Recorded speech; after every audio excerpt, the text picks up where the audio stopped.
የሁለገብ ሐሳቦች የዕለቱ ዋና ዋና ዜናዎች። ጤና ይስጥልን የሁለገብ ሐሳቦች ቤተሰቦች፣ የዛሬውን የካቲት 24 ቀን 2018 ዓ.ም ዋና ዋና የሀገር ውስጥና የዓለም አቀፍ መረጃዎችን ይዘን ቀርበናል። አብራችሁን ትቆዩ ዘንድ በትህትና እንጋብዛለን። በዛሬው ዕለት በዝርዝር የምናያቸው ዋና ዋና ዜናዎች የሚከተሉት ናቸው። በትግራይ ክልል ዳግም ግጭት ሊቀሰቀስ ይችላል የሚል ስጋት ነግሷል። በትናንትናው ዕለት በክልሉ በደረሰ የድሮን ጥቃት የሰው ሕይወት መጥፋቱ ተሰማ። የእስራኤልና የሐማስ የተኩስ አቁም ስምምነት አደጋ ላይ ወድቋል።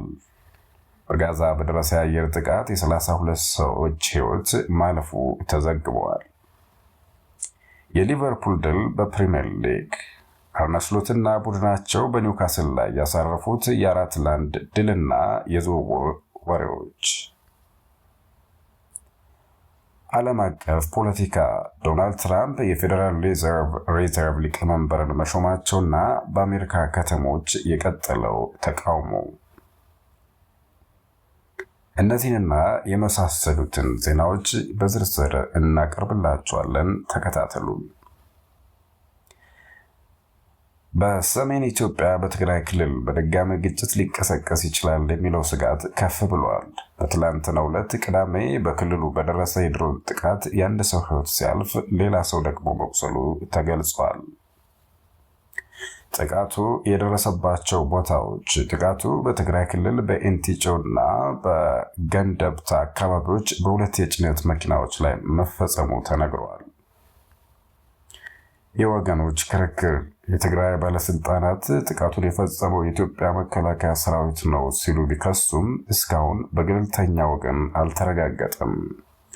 የህወሓት ደጋፊ የሆኑ የዜና አውታሮች መኪናዎቹ የምግብ ቁሳቁስ እየጫኑ እንደነበር ሲገልጹ፣ መንግስትን የሚደግፉ አክቲቪስቶች ደግሞ መኪኖቹ የጦር መሳሪያ እያጓጓዙ ነበር የሚል መረጃ እያሰራጩ ነው። የሰላም ስምምነቱ አደጋ።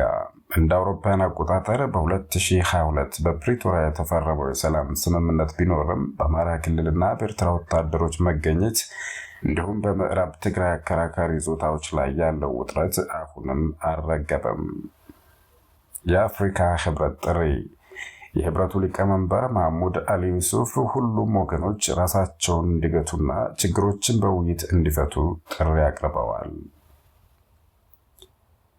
የመካከለኛው ምስራቅ ውጥረት። ወደ መካከለኛው ምስራቅ ስናመራ በጋዛ ሰርጥ የእስራኤል አየር ጥቃቶች በትንሹ የ32 ፍልስጤማውያንን ህይወት መቅጠፉ ተሰምቷል። የተኩስ አቁሙ መጣስ ለዚህ እልቂት ምክንያት ነው ተብሏል። ይህ ጥቃት በፕሬዝዳንት ዶናልድ ትራምፕ አሸማጋይነት የተደረሰው ሁለተኛው ምዕራፍ የተኩስ አቁም ስምምነት ስራ ከጀመረ በኋላ የታየው እጅግ ከባዱ ጥቃት ነው ተብሏል። እስራኤል ጥቃቱን የፈጸመችው ሐማስ ስምምነቱን ጥሷል በሚል ምክንያት እንደሆነ ገልጻለች። ቁጥራዊ መረጃዎች እንደሚያሳዩት በጦርነቱ እስካሁን ከ71660 በላይ ፍልስጤማውያን መገደላቸውን የጤና ሚኒስቴሩ ይገልጻሉ። በጥቃቱ ከሞቱት መካከል ሴቶችና ህፃናትም ይገኙበታል። ዲፕሎማሲያዊ ምላሾችም የተሰጡበት ሁኔታ ተስተውሏል። ግብፅና ኳታር ድርጊቱን የኮነኑ ሲሆን የረፋህ ድንበር በር ዛሬ እሁድ ይከፈታል ተብሎ ይጠበቃል። ዜና ስፖርት። የሊቨርፑል ትንሣኤ በፕሪሚየር ሊግ። ወደ ስፖርት ዜናዎቻችን ስናልፍ በእንግሊዝ ፕሪሚየር ሊግ ሊቨርፑል በ2026 ለመጀመሪያ ጊዜ ድል ተቀናጅቷል። በዚህም መሰረት ሊቨርፑል ኒውካስልን 4-1 በሆነ ውጤት የረታ ሲሆን ጎል አስቆጣሪዎቹም አዲሶቹ ፈራሚዎች ሁጎ ኤኪቲኬ እና ፍሎሪያን ቪርትስ ናቸው ተብሏል። ድንቅ ብቃታቸውንም እንዳሳዩ ተረጋግጧል። ኢብራሂም ኮናቴም በቅርቡ አባቱን በማጣቱ በሐዘን ላይ ቢቆይም ተመልሶ ጎል ማስቆጠር ችሏል። የደረጃን ሰንጠረዥም ከፍ ማድረግ የቻለው ሊቨርፑል በዚህ ውጤት መሰረት ማንቸስተር ዩናይትድን በመብለጥ ወደ 5ኛ ደረጃ አድጓል ተብሏል።